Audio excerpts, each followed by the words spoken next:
the airport, there are almost always gorgeous posters of Taxila and all the Gandhara remains of Pakistan. There are rather less posters of Hindu temples and Hindu remains, and the whole politics of which parts of the past you remember and which you choose to forget are games played in many parts of South Asia in a variety of ways. Here to talk specifically about history, games, and memory and forgetting and loss and politics is the wonderful Vazira Zamindar of Brown University, who's flying back to Rhode Island tonight, so we have to hurry up and get her on stage.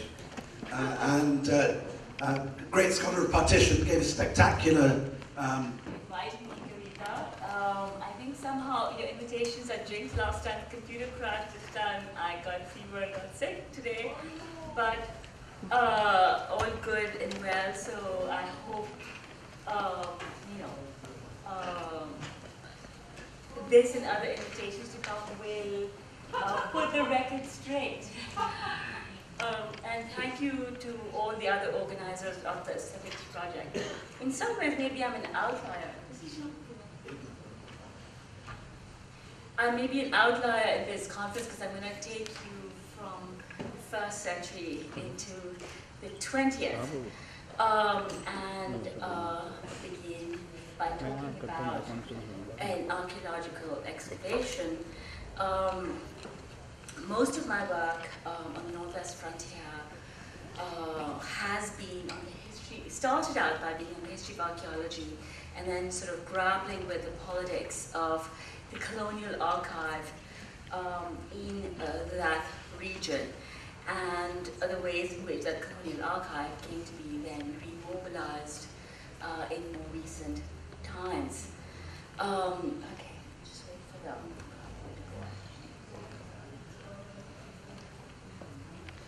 During the summer of 2011, the Department of Museums and Archaeology and the Tourism Department of Khyber Pakhtunkhwa set about trying to find a site called Shaji Ki Dairy. It was recorded as located right outside Ganj Gate of the old walled city of Peshawar. The lost archaeological site was now built over into a bustling neighborhood. This is that site. Using satellite imagery, old revenue maps and archival records, the team surveyed the area, and after their surveys they declared some 24 canal stretch of land as the spot where a stupa and monastery had once stood. And come back to representing, I think for me in this project, this enduring tension between the advance of empirical history, full of its scientific promise, and the constant looking back as we move forward at ruins, and often ruins of an unfulfilled past.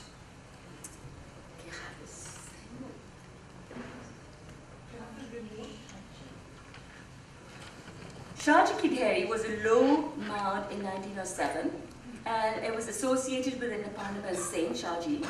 Between 1907 and 1909, David Brainerd Spooner, also a protagonist in the opening story of Richard Davis's Lives of Indian Images, if any of you have seen that book. He began digging around into this mound under instructions from the Archaeological Survey of India. And eventually he dug a 20-foot deep shaft which led into a stone chamber buried under centuries of debris. Now Spooner was a very ambitious young American Indologist who had wrestled his way into getting a job with the Archaeological Survey of India, and they posted him into the very newly configured frontier circle there. And he came to stick it out on the frontier, hoping to make a name for himself so he could eventually return to a Sanskritist position in the United States. Very, very ambitious young man. John Marshall was the director of the ASI, and Alfred Fauscher, and the name came up in Josh's talk as well, a French art historian and a close friend of Marshall's, visited Shaji Ki Dairy as they searched for the Kushana Emperor Kanishka's stupa and monastery mentioned in the Chinese Buddhist pilgrim accounts. I don't know how to pronounce this French guy's name. I think Josh was pronouncing it differently. I'm going to just say Fouché, considered the mound a possibility. That mound I showed you the picture of just before. And Spooner was made in charge of supervising this field site for the next 2 years. For 2 years, this is Fouché's map, and it marks Kanishka's Chaitanya. For 2 years, the field site yielded little of significance to the archaeological survey, but then, in the summer of 1909, Spooner wrote with great excitement back to his uncle in Boston. I have definitely and beyond all question found the stupa in question, which was the most famous monument of ancient India, a famous place of worship for over 1,000 years and utterly lost for nearly as long a period since. Even better than this, the monument has now yielded the very relics which Kanishka there enshrined and whose peculiar sanctity occasioned the foundation of the whole thing.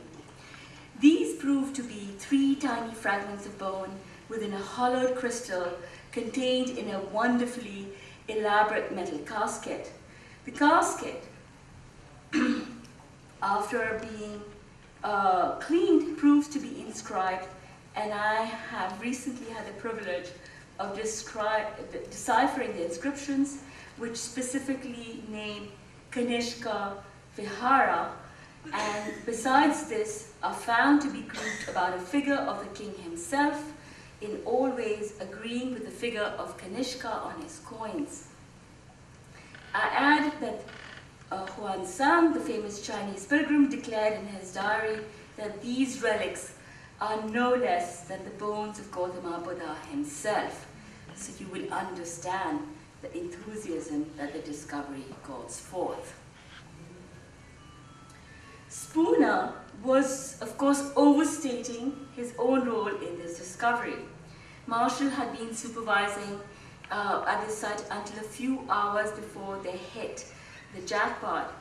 But Spooner, wanting to make a name for himself, urged his uncle to publicize his achievement in newspapers in Boston and Chicago, and it was covered very widely in the US, interestingly, as well, of course, in England and elsewhere.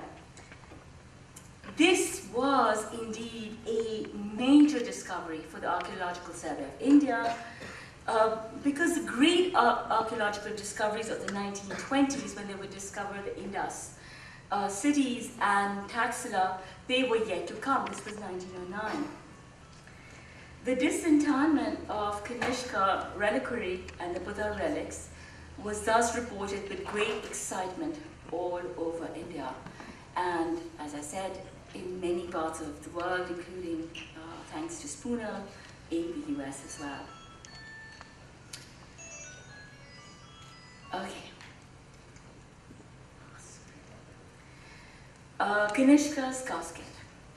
Now, Partha Mitra, in his seminal 1977 book, Much Maligned Monsters, considers 1910 as his great watershed year. It is the moment of arrival for Indian art. And this choice of date, it's not connected to Spooner's discovery, but this discovery is extraordinarily important to it. For Partha Mitra, this was an important date because it marked the dislodging of long-standing, classically informed archaeological perspectives on Indian art, and led at last to its aesthetic appreciation. Gandharan Buddhist art, also called Greco-Buddhist art, lay at the very center of this re-articulation. Now, I'm not sure if some of this has already been narrated to you earlier in the day, but I will just give you a little ASI, Archaeological Survey of India, background, in case that hasn't been part of the conversations earlier today. Now, the Archaeological Survey of India, one could argue, was formed and shaped at the confluence of two antiquarian interests. One, the search for Alexander the Great's footprints, and the tracking of the routes of the two Chinese Buddhist pilgrims from the 4th and 7th centuries. And in art historical accounts, from James Ferguson to Vincent Smith, Greco-Buddhist art was placed at the pinnacle of achievement. It was described, in Smith's words, the best plastic art ever known to exist in India. Now, this position, according to Gandharan sculptures, drew clearly upon the influence of classical aesthetics in European art history, and Albert Grünweder, who's a German scholar, Buddhist art in India, went so far to argue that the ideal type of Buddha was created for Buddhist art by foreigners. I'm quoting from Grünweder's book. And this, he went so far to say, was influential on all Brahmanical creations in Indian art as well. Alfred Fouché, who specialized in Buddhist art, further argued that the Greek had influenced the very emergence of the anthropomorphic representations of Buddha, and thus gave a pivotal place to Gandhara in the history of Indian art. But around 1910, this pivotal year in Mither's book, the writings of E.B. Haval and Ananda Kumaraswamy began to decenter Gandhara in marking a shift from an archaeological and Eurocentric approach to an aesthetic and Indian point of view. This is from Tapati Guha Thakur's book. In 1908, E.B. Haval wrote Indian Sculpture and Painting, in which he launched a substantive critique of Grünweder and with him the Gandharan Buddhas by describing them, and I quote here, soulless puppets, debased types of the Greek and Roman pantheon, posing uncomfortably in the attitudes of Indian asceticism. Thus, he argued, these sculptures were insincere and lacked spiritual qualities. Kumaraswamy in particular attacked Fouché's argument,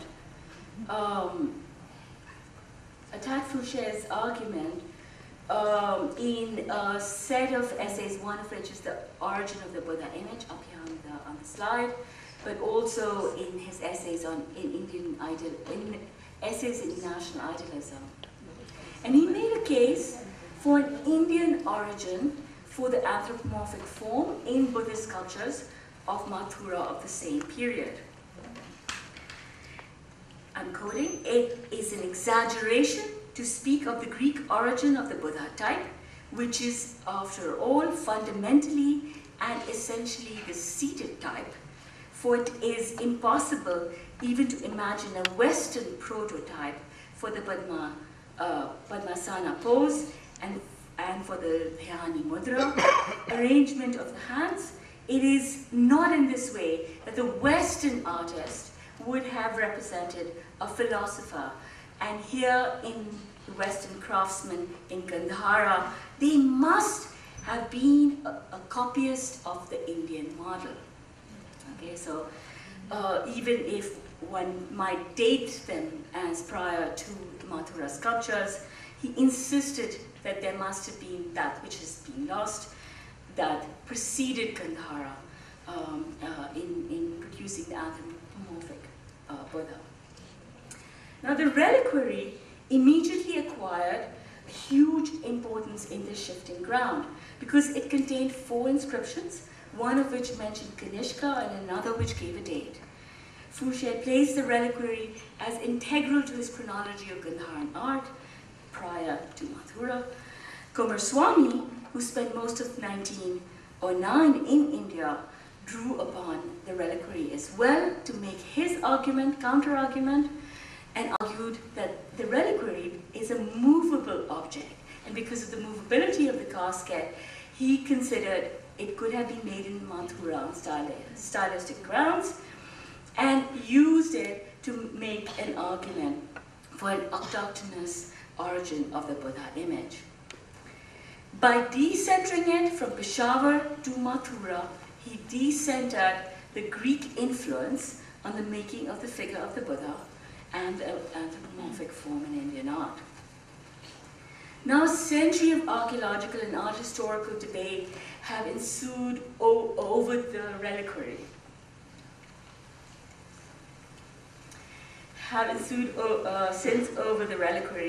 And they have disputed the translation of the inscription and the iconography of the figures on the reliquary.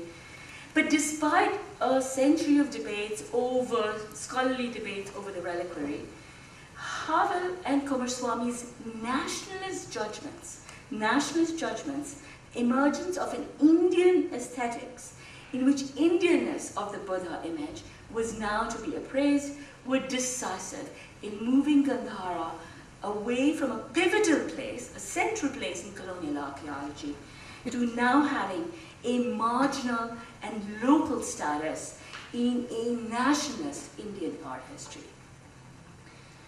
Thus, the Kanishka reliquary is located in this decisive shift. It comes out of the null point in the belly of Shaji Ki Dairy in 1909 and carries with it a vast paper trail of scholarship, but in the forward-looking aesthetic judgment formed of an Indian body of art, Gandhara loses significance, ruins unfulfilled. Thus, Gandharan objects became of little significance in the contestation over museum objects when the partition of 1947 happened. Although I am going to just shout out to Aparna Kumar, who's in the audience here, a former student of mine who's doing her PhD looking at the division of objects in 1947 between India and Pakistan. Strikingly, you see in post-1947 Indian publications, like for instance the Encyclopedia of Indian Archaeology, published in 1957, which describe Gandhara as merely derivative, lacking in the kind of beauty and originality now attributed to Mathura Buddhas instead. The Kanishka reliquary, on the other hand, became one of Pakistan's prized archaeological artifacts, and Gandhara's political geography and the composite and crossroads culture, Greek, Central Asian, Indian, outsider, insider, coming together to forge something new, became of enormous significance for creating a distinct Pakistani nationalist narrative, which could now sever itself from an Indian civilizational connection and begin to forge new ones with a Central Asian civilization. One of the most important archaeologists in Pakistan, Ahmed Hassan Dani, wrote 7 volumes, History of Civilizations of Central Asia. It's a 7-volume work, and it's a point that he would make again and again in almost all his writings. This new Central Asian civilization of which Gandhara was a part, and thus Pakistan could now imagine itself being a part of as well. Okay, so that's for the reliquary, the story of the reliquary. Now I'd like to take you back to the null point, because there were, of course, contents inside the reliquary as well.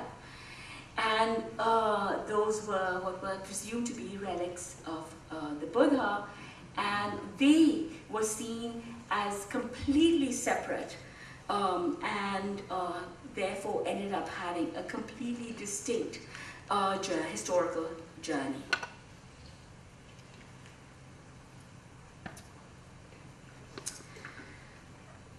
Now the Buddha relics had been found before in the Indian subcontinent. In 1898, there was a very important moment when relics of the Buddha was seen to have been found on the Nepal border. And the Archaeological Survey of India had recognized the diplomatic potential of this archaeological find, and they had made the sacred status of these relics preeminent and bequeathed the relics to the king of Siam, who then divided these relics up and distributed them to various Buddhist sects. A grand ceremony was held in Bangkok, where Buddhist delegations from Burma, Tibet, Ceylon, and Japan were all given portions of the relics. Apparently, this was in keeping with the Buddhist textual and ritual traditions. It was justified in the ASI files as very much part of the sacred trajectory of these relics. Thus, when the reliquary was drawn out of Shahji's belly, its contents, the relics, were once again treated with its sacredness preeminent, and were imagined as being dispersed in the same way as the earlier relics had been. So Marshall immediately proposed distributing them to Buddhist countries, and because of the prior precedent, immediately there were inquiries and deputations that came from Siam and Japan, the Dalai Lama from Rangoon, from Angarika Dharmapala, the Mahabodhi Society, were a very important figure for mobilizations around Bodh Gaya, from Burma, and so on. And the widow of the late king of Burma even offered a huge sum of money for constructing a shrine for these relics if they were given to her. Thus, the Peshawar relics would have surely traveled a similar route as the Pipraha relics, and through their dispersal, the British would have once again inscribed, as you will see, an insistent Buddhist civilizational geography to which colonial archaeology was committed to from its inception. But before the colonial government could consider these inquiries coming in from these various Buddhist countries and sects, there was a huge public outpouring within India, and one could call it a national public outpouring in the scale and the diversity of voices that began to assert themselves, to insist that Buddha's bones belonged to India and should remain in India, that they should not be dispersed as they had been before. Now, this deluge is captured in a large number of government files, which collect all the letters and petitions that the government received. And if you read newspapers of the time, this was covered massively in both the English and the vernacular newspapers. Letters to the editorial, letters to the editor, editorials, news reports, flooded newspapers discussing what should happen with these Peshawar relics. Now, to give you some sense of the breadth of the scale of this response, there were letters that came from civic organizations that identified themselves clearly as Buddhist organizations. So a group called the Buddhists of Ladakh, the Bengal Buddhist Association, the Buddhist Association of Darjeeling, a Buddhist Association of Chittagong, etc., all wrote in petitions saying these relics should remain in India. But there were also letters that came from individuals which described themselves as vakils, sadhus, swamis, housewife, mug cooks, and quite ethnographically rich in that sort of range of voices coming forward. There were also a lot of letters that came from vernacular literary societies, a huge number of literary societies that read Bengali literature or Marathi literature or were interested in Sanskrit, translating Sanskrit texts. They also began to write as bodies to the colonial state, demanding that these objects remain in India.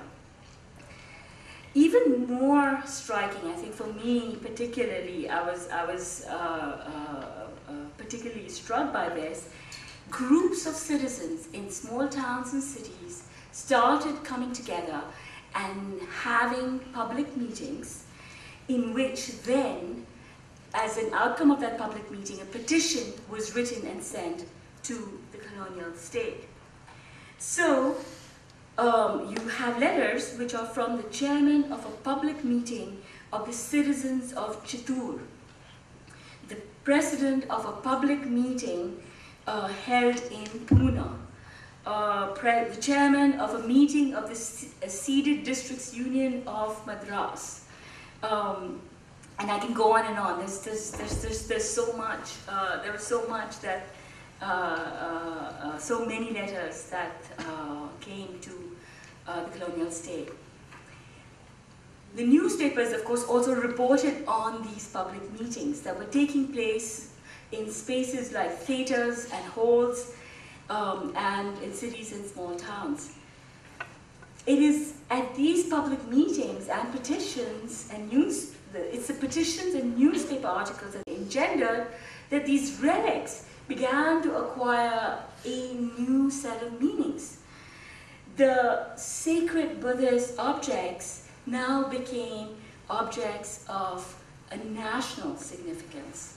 And the body of the Buddha, the relics could be imagined as representing that, began to acquire a specifically Indian character. Now, to make autochthonous claims for the relics, there were at least two distinct lines of argument that were put forth in these voluminous public statements. And one line of argument was that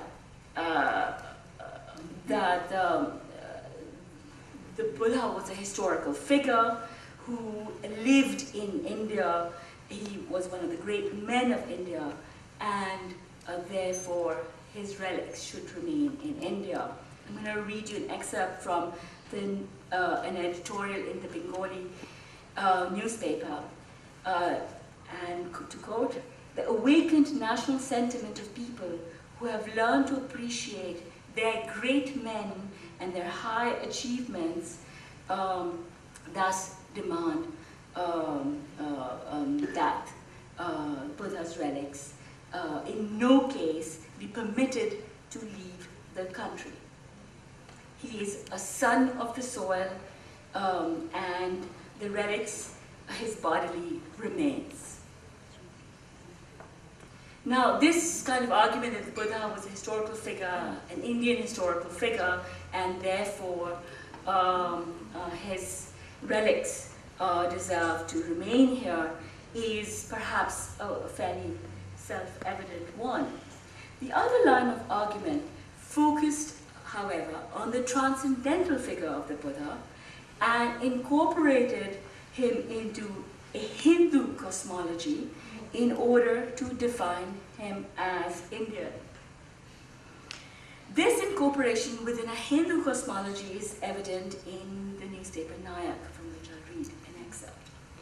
Buddha's doctrine, though it differs from Hinduism, has a close relation with it, and the Hindus regard him as the ninth incarnation of God. Buddha, though he condemned the sacrificial rites of the Hindus, never disregarded the supremacy of Hindu society. The followers of Buddha regarded him simply as an enlightened preceptor, but the Hindus worshipped him as an incarnation of God. So this incorporation of the Buddha into the supremacy of Hindu society I've had colleagues who've pointed out, I think very valuably, had several hundred years of conversations that had taken place between Brahmanism and Buddhism behind it, but emerged here to make a specifically nationalist claim about the Indian Buddha. Now, given the scale of this outpouring, the British were clearly shaken by the nationalist public opinion. And of course, it's 1909, it's happening in the context of the Swadeshi movement. And so the colonial state immediately understood the political import of the situation and decided that some kind of response had to be made to it. However, what's striking about the Archaeological Survey of India's, and particularly Marshall's response to it, is he at no point considered non-Buddhist claims on the Buddha, on the relics, as legitimate. He insisted the relics could only be sacred to the Buddhists. To quote, "The Buddhists have a certain prescriptive right to the possession of these relics. And thus, they can either be given to Buddhists or they can be placed within a Buddhist geography of India." Now, many of the petitioners also considered keeping the relics in India within a Buddhist geographical imagination. One could argue that was itself had been produced by the years of work the Archaeological Survey had done in this regard. And so, not surprisingly, some of the suggestions made in these letters and petitions was that these relics should be placed at both Gaya or Sarnath, in a sacred Buddhist location. But of course, this Buddhist geography at this time was also under contestation, and as we know with Bodh Gaya, Tapati Guha, Thakurta's great work on the struggles that were taking place at Bodh Gaya between the Archaeological Survey, the Shaivat Mahant, and the Mahabodhi Society since the 1880s, all trying to control and intervene in the site. It meant that was not a simple solution for the British point of view at this moment. Now, Draupadi Guha, she presents a very important analysis of the juridical transformation of archaeological facts that had begun to take place in the Bodh Gaya contestations, because there's a resort to courts that begins there, and it prefigures Ayodhya and going to the courts and trying to play archaeological facts out there. So, perhaps not surprisingly, the colonial government very quickly declared Bodh Gaya as out of the question. Now, the other option for these relics was that they be kept where they had been found, in situ. The Nayak newspaper that I quoted from earlier made that suggestion. It was not alone in making that suggestion. It proposed that the fort at Peshawar for the frontier defense is where these relics should be placed, and Buddhist and Hindu sepoys would be ready to defend this sacred place. The case of Peshawar leaving the relics in situ was less easy to dismiss by the colonial state, particularly because the Dalai Lama made a very loud public announcement that in light of the Indian mobilizations, he thought that the relics should remain in Peshawar in keeping with Kanishka's intentions. And there were many in the government that were sympathetic to that. H.H. Risley, Home Secretary, pointed out, no one can blame us for leaving the relics where they were found. So, one could argue that this was the easiest solution before them. However,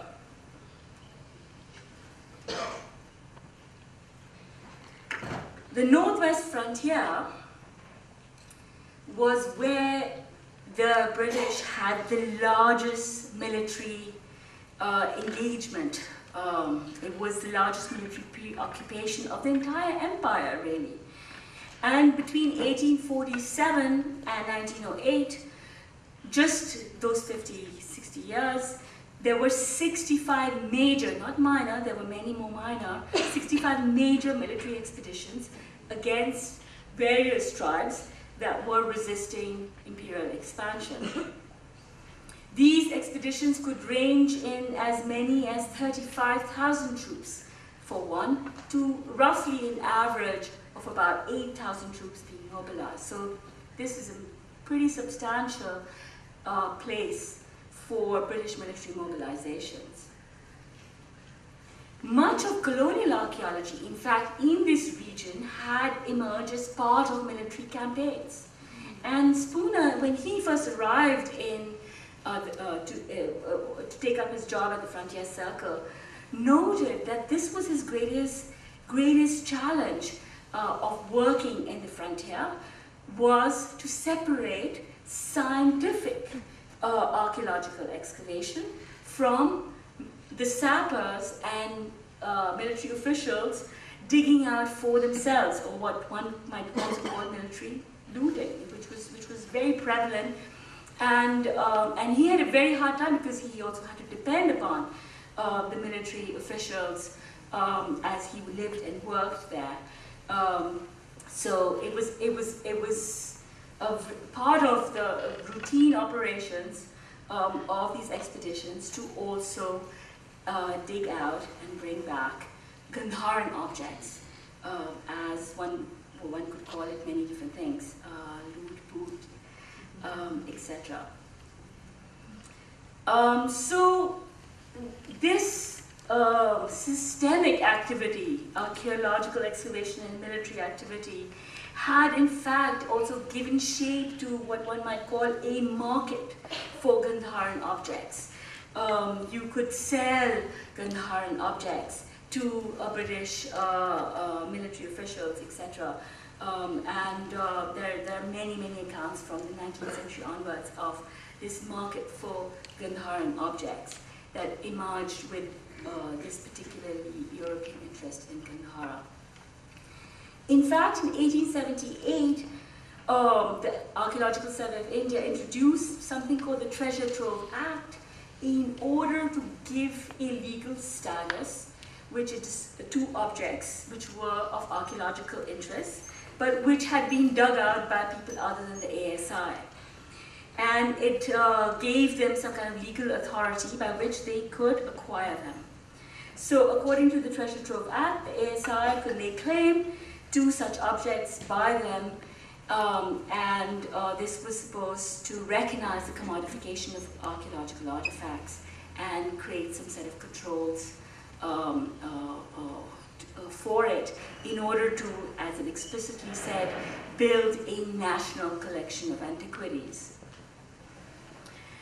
But the Chief Commissioner of Peshawar, Mr. Mark, who had been serving on the frontier for a lifetime, he utterly opposed this idea of leaving these relics in situ. And what I am going to just call the pros of counterinsurgency, he expressed the fear immediately that Mohammedan, I'm quoting, Mohammedan fanatics might rifle the pagoda or other place in which the relics were deposited.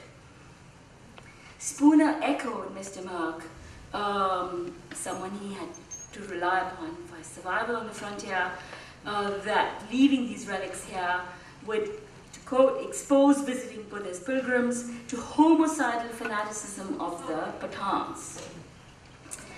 The Punjab government that was actually making a bid for these relics, the governor of Punjab really wanted them for the Lahore Museum. He rehearsed the same argument, as the frontier Mohammedan raiders would be delighted to desecrate them. So this fear of these raiders, tribal raiders coming and destroying a Buddhist, a sanctified Buddhist space, was raised up as, I'm going to say, a specter for argument. I say it's a specter because really the Pathan response to the archaeological discovery, and it's hard to really get at it completely as a historian, but in this case, in particular, there is one set of records that open a vista into it. The Pathan response to the archaeological discovery was anything but fanatical. Syed Ahmed Badshah and Syed Ahmed Shah were the owners of the land on which these excavations had taken place. They had in fact supported these excavations, and they had an understanding with the archaeological survey. They thought that if something was found, they would get part of the relics, part of the objects that might be excavated on their land, and they had thus supported this process of excavation. But when what was excavated, the reliquary and the relics inside them, acquired such huge importance and became part of such a huge public debate, the colonial state became really anxious and did not want to part with any of the objects that had been excavated. So Badshah and Shah did not launch a raid against the archaeological survey. They actually just went to court and fought a court case. And so the record of the court case is what I mean by giving us some kind of vista into the lines of arguments that they had to deploy to think about how they're thinking about these Buddhist Gandharan objects. Of course, a huge correspondence emerged between the Archaeological Survey of India, the Law Department, and the Home Department over these legal claims. Marshall and Spooner considered their claims as entirely one about ascertaining the value of the objects that had been excavated, and if the value could be figured out, a fair division perhaps could be made. Marshall wrote at one point that he thought these objects were worth £150,000 at least because of the worldwide Buddhist interest in them, their market value being certainly quite high with all the media attention. Yet the basis for evaluating value would not be market value or saleable value, rather its intrinsic value. And intrinsic value of a few bones and a reliquary was not much. Eventually, of course, the colonial state and the correspondence between the ASA and the Law and Home Ministries make this quite clear. They kind of rig it so that at the end, what Badshah and Shah get is very, very little, pretty much left empty-handed as all that is in Shah Jukiteri is pulled out. But while much of the colonial state's response to the legal claims was around the value of these objects, in this sort of separation between market and intrinsic value, and its insistence that the intrinsic value would only have sort of value for Buddhists and only Buddhists, what they completely left out was other ways in which the claimants in this case also saw these, this tremendous scientific discovery of value to them, other forms of value that they associated with these objects. Now, to explain that, I've already been looking at these slides. I know it's like slide before I actually get that. I've put up this text, a general report of the Yusufzais. A general report of the Yusufzais is regarded as, one could say, the first ethnographic account written of a Pathan tribe, the Yusufzais, in 1864 by Henry Walter Bellow, actually, who was very important for excavating at Takhtibahi as well. What's crazy about a general report on the Yusufzais is that there are descriptions of Pathans that he has in his account, which appear again and again and again in subsequent ethnographies and popular texts, and so on. So I'm going to pick out a passage which appears in a general report on the Yusufzais, and which appears in Pyare Lal's account of Gandhi's visit to the frontier in 1938. Okay, so give you a sense that there's a kind of repetition of a kind of narrative about who Pathans are. To quote, his proud bearing and resolute step, his martial instincts and independent spirit, his frank open manners and festive temperament, his hatred of control, his love of country, and his wonderful powers of endurance. This is the proud Pathan, much of the ethnographies that were written about them attempted to explain their martial and independent spirit by various tropes. And one of the tropes, one of the enduring interests of anthropology really has been with locating origins of various groups, right? So this was of its time, 1864, interest in what is the origins of the Yusufzai. Now, this report he wrote pretty much soon after he was posted on the frontier in Peshawar,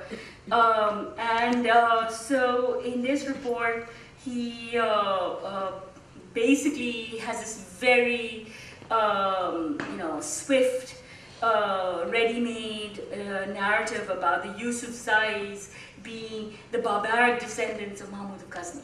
Okay, which is you can find that trope like again and again in all kinds of Orientalist texts for many different kinds of groups. They are basically descendants of Ghazni and destroyers of Buddhist antiquity. So he has this sort of ready-made narrative in there. But as he began to learn Pashto, and he went on to write dictionaries for Pashto and many other books, including his later The Races of Afghanistan. He was also influential in putting together sort of dictionaries and encyclopedias of all the different tribes, and so on and so forth, massive amounts of work of sort of the natural history type in this period. Now, as he began to study further Pashto and began to write Pashtun genealogies, one of the claims, of course, that was made, one of the claims that was made by people he spoke to and which he tried to verify, etc., I mean, the genealogies are interesting, was, of course, that that some of these Pathan tribes are descendants of Alexander. Descendants of Alexander's retreating armies. There were other theories. One that he was really became very attached to at the very end was that that some of these tribes were the lost tribes of Israel, Bani Israel, and that was based on his genealogical work. And it's you hear all of these, that descendants of Alexander, lost tribe of Israel are some of the narratives that even today, you will hear amongst various Pathan tribes. But the Alexander story, whether it's true or false, I mean, there's been some work on whether the Sikandar that was being referred to, Alexander's Indian name, is the same Alexander the Greek Alexander or some other Alexander, is a beside point. This theory acquired folklore status. And you began to see in a lot of later writings on the Pathans this theory put forward. The most popular book written by the last British governor of Chief Commissioner of the Northwest, Olaf Carroll. His book, The Pathans, is in print again and again and again. It's still very widely read and used. You find it everywhere.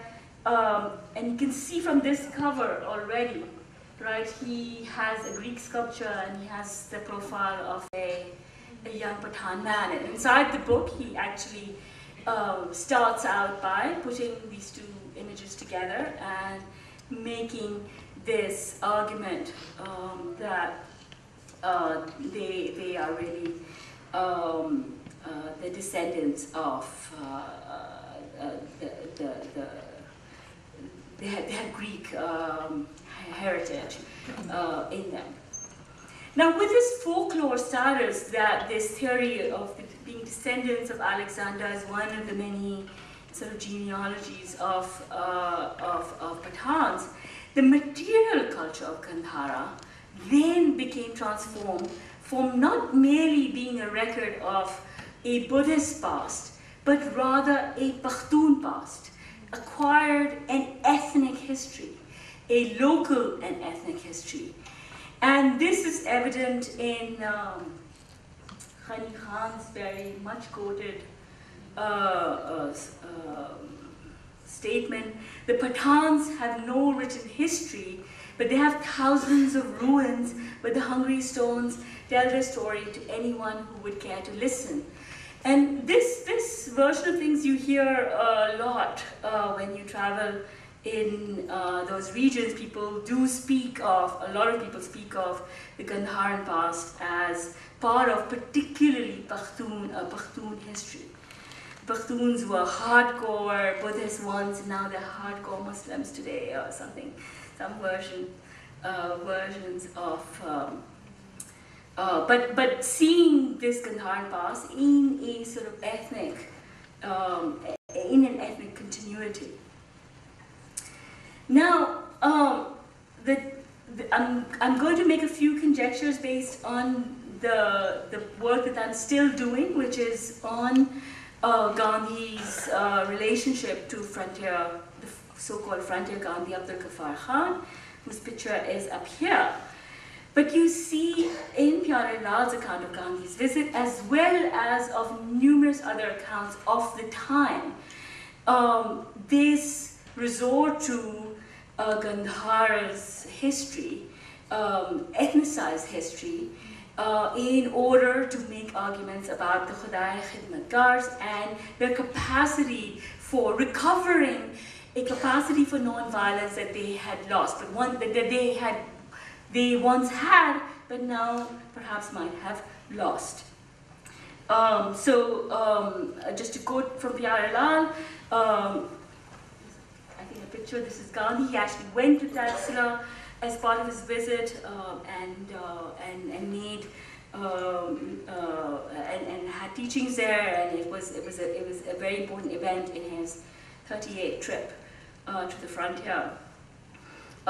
So, to quote Pyare Lal, a world in which war was abolished, he's talking about the Gandharan past, imagined via Taxila. A world in which war was abolished and toleration in its broadest sense reigned supreme in the political no less than in the religious sphere. So this entire Gandharan material culture is now mobilized to imagine it being this perfect abode of non-violence and toleration. To continue Pyare Lal, all this efflorescence sprung forth from the seed of non-violence in Buddha's thinking, and Gandhiji and Badshah Khan endeavored again, and the word again is important, to plant it in the hearts of the Khudai Khidmatgar, and it goes on.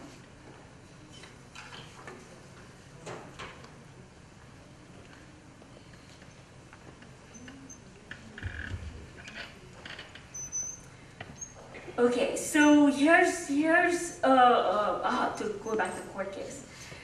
So here's another line of argument that appears in Badshah and Shah's case. They insist when a monetary amount is offered, a settlement is offered by the colonial state, they insist they don't want the money, they want some of the objects that have been recovered. They want part of the relics to sanctify in Peshawar. And so this baffles Marshall and Spooner. They don't, they can't understand why. They think they're playing a game in order to get more out of them, get more out of the ASI. But cannot imagine that there might be another kind of connection that has been forged and shaped over time with this material culture. So this is my understanding of the ethnicization of Gandhara and Tuay, particularly Pakhtun past. Okay, so what happened? I have only a few minutes left. So what happened to the relics? Marshall did change his mind about distributing the relics to the entire Buddhist world, and yet he refused to give up this idea that the relics belong to only Buddhists, and so he suggested that these relics be given to Indian Buddhists. It would hardly be worthwhile to sacrifice the goodwill of some of our Indian fellow subjects in order to gratify foreign Buddhists, and therefore, at any rate, these relics should be given to, now a share of them to the Indian Buddhists.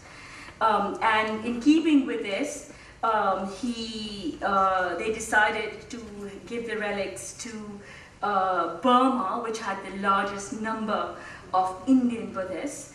In an exchange with Risley, he said, there are 7 million Buddhists in India, but this, of course, is an absurd statement.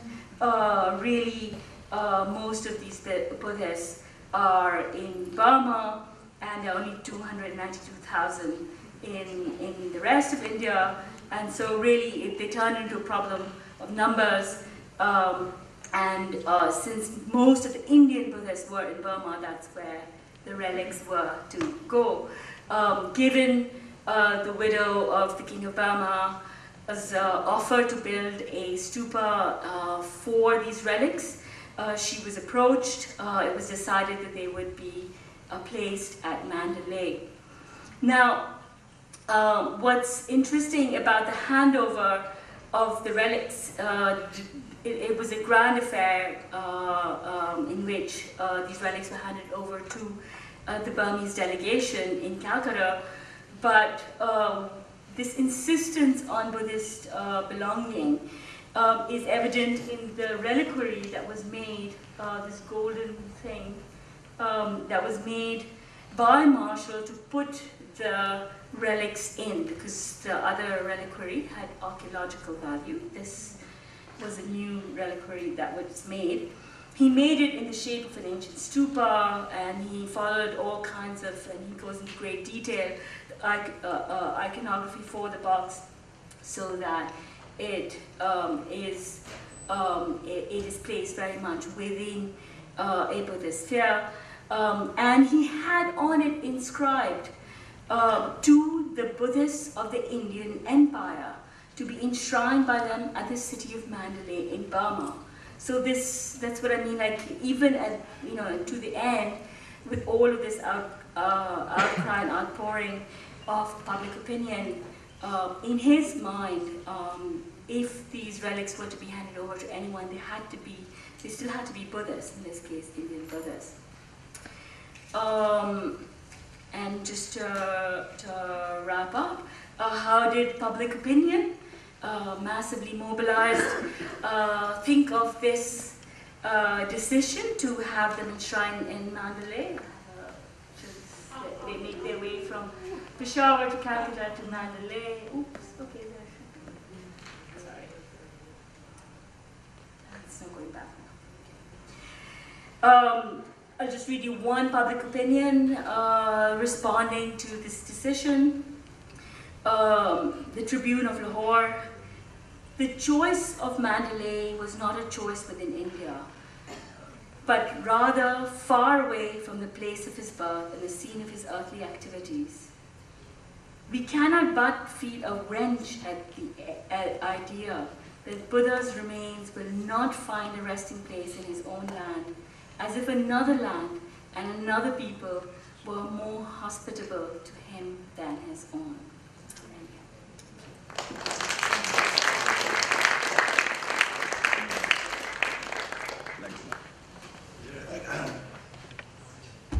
Vazira, thank you so much for that amazing and fascinating peroration. So very different and complementary to everything else today. Any questions? No. You know, you raised two very interesting bits of evidence which I think strengthen your case hugely. Both the matter of the Pitrawa relics as well as the formation of the Bodh Gaya Temple Act. Both matters which had enormous legal repercussions and continue to have massive legal repercussions, as well as shape public opinion in a huge way. But I think that the weight of the evidence in both those cases needs to be looked at slightly more carefully. In the case of the equation between the Pitra, why did the ignominy that was raised and the infamy that surrounded the Pitrawa relic casket's redistribution, why did that have an impact on the Peshawar relics, which were hot on the heels of that? Which is basically, as you must know, because the Pitrawa relics were forged. And they were forged, and W.G. Pepe, Edward Alwa's Führer, had to then seek refuge in a Sri Lankan monastery. And the Times was scathing about what had happened with those relics, which with such pomp had been given to Siam to redistribute, had actually turned out to be forgeries. But the really interesting part of it is that while the Treasure Trove Act forbade the exportation of relics, and that was being used as legal precedent for the Peshawar relics, that was not actually the case when it came to W.G. Pepe's personal family, because the Harwood family managed to take the real relics of Pitrawa to Lowestoft and keep them at Lowestoft, and there they have been enshrined ever since. And the massive expose 10 years ago that came out in the Times once again about the real relics actually having been whisked away in large quantity from Pitrawa and Maurya Nandangarh to Lowestoft, whereas the actual, the battle for the relics and the duplicity in the argument for what the Angrez Sahib really wanted, and to deprive him of that, to hit where it hurt, to deprive him of the relics that he might have wanted of the land of the Pathans, had a greater sentimental public opinion that could passions that could be whipped up purely because it was something that would hurt. There was a duplicity in the argument, whereas the Treasure Trove Act would have normally forbade the exportation of these relics. They were, in fact, in large quantities being exported, as had been proved in the case of the real relics of Maurya Nandangarh and Pitrawa. So I think that the weight of the evidence could be construed in a more convincing manner, perhaps, in that part of the argument. Thank you, I appreciate that.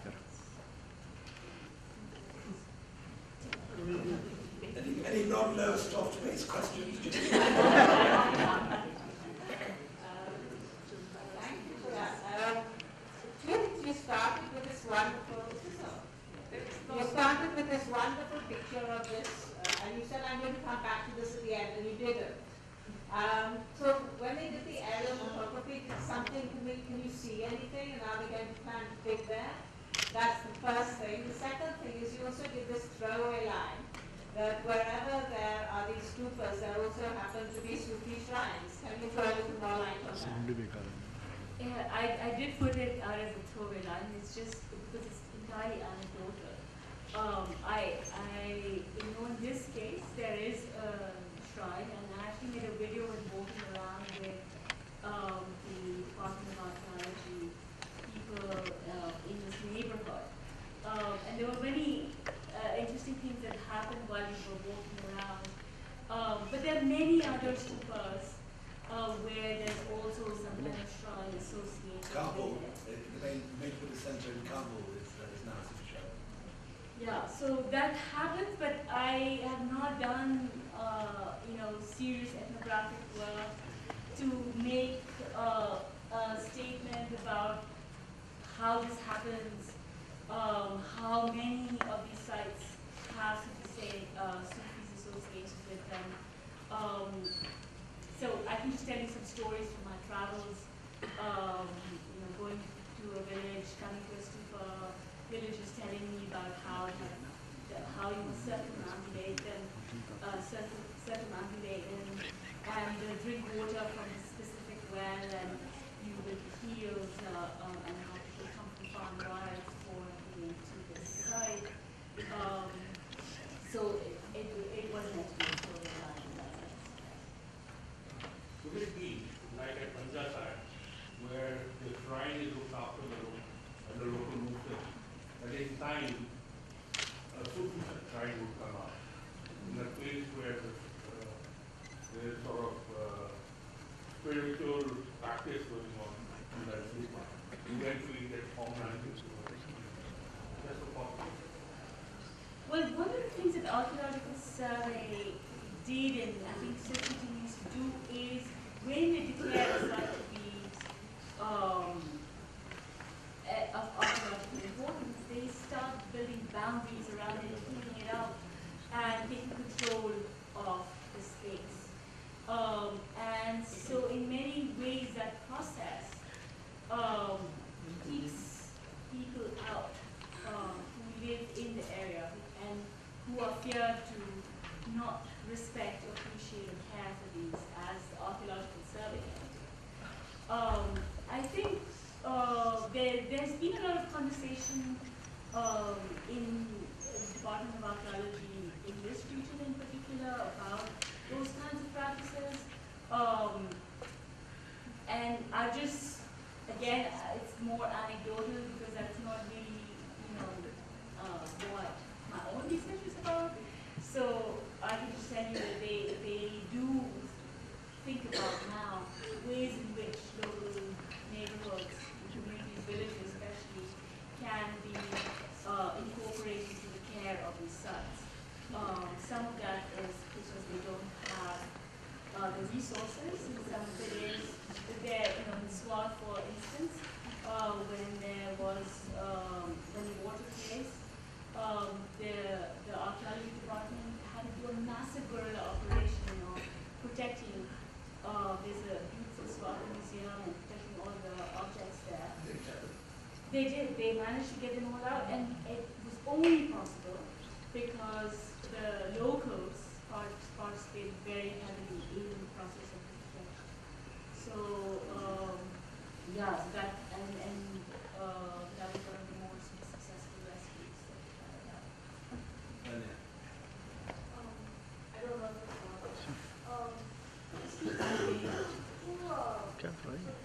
common questions. What is that? Volume. Yeah, two sort of points. आवाज ही नहीं. One is that Can't hear. if you wanted to make an argument for a Buddhist fast for particular Muslim communities in different parts of South Asia in the nationalist period, that was possible to do in many different styles. For example, you could look at Ashokan sites or different kinds of Buddhist sites in Nalanda and so on. You could look from Kashmir, you could look from Bihar, you could look at other parts of Central and Deccan India and so on. And the same sort of an argument that is made for the past of the communities could conceivably be made for the past of, say, Kashmiri Muslims or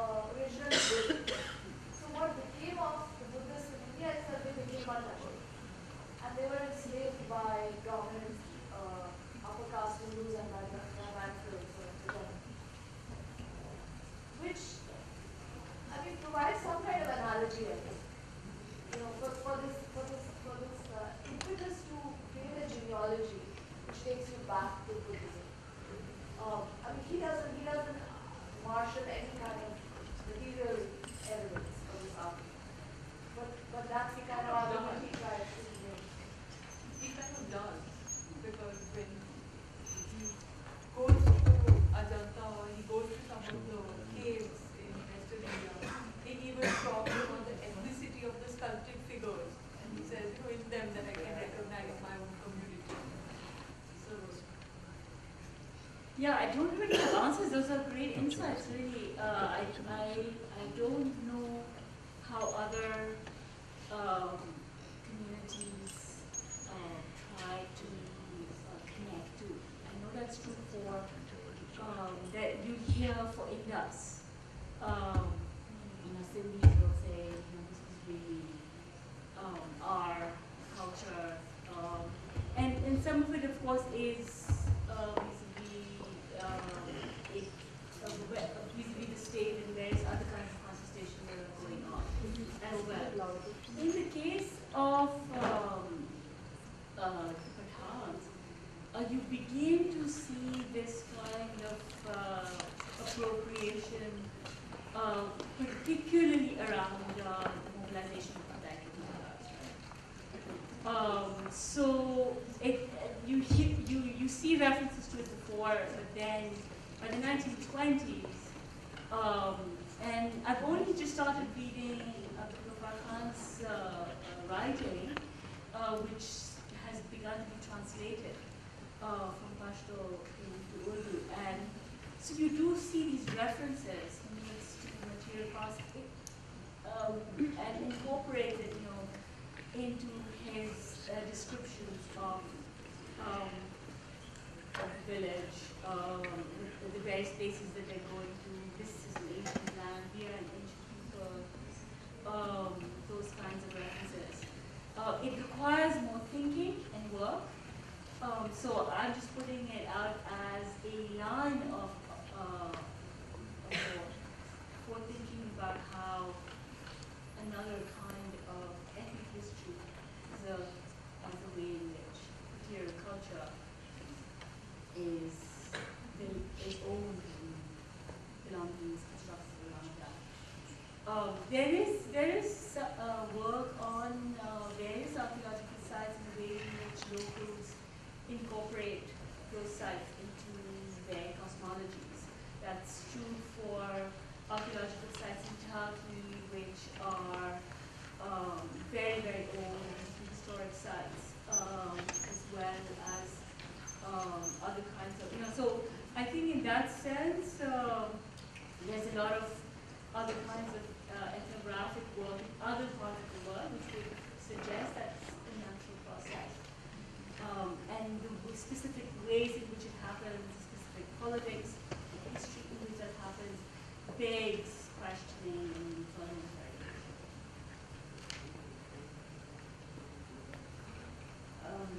Just to tell everyone in the audience that the tragedy continues with bureaucratic negligence.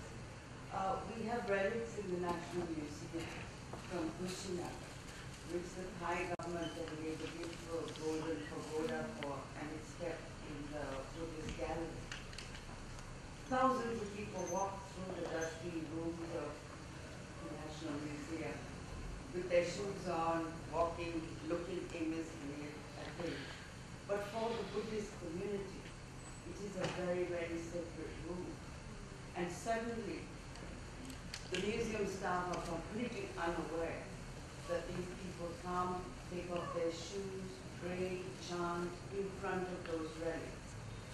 But the bureaucracy just will not take the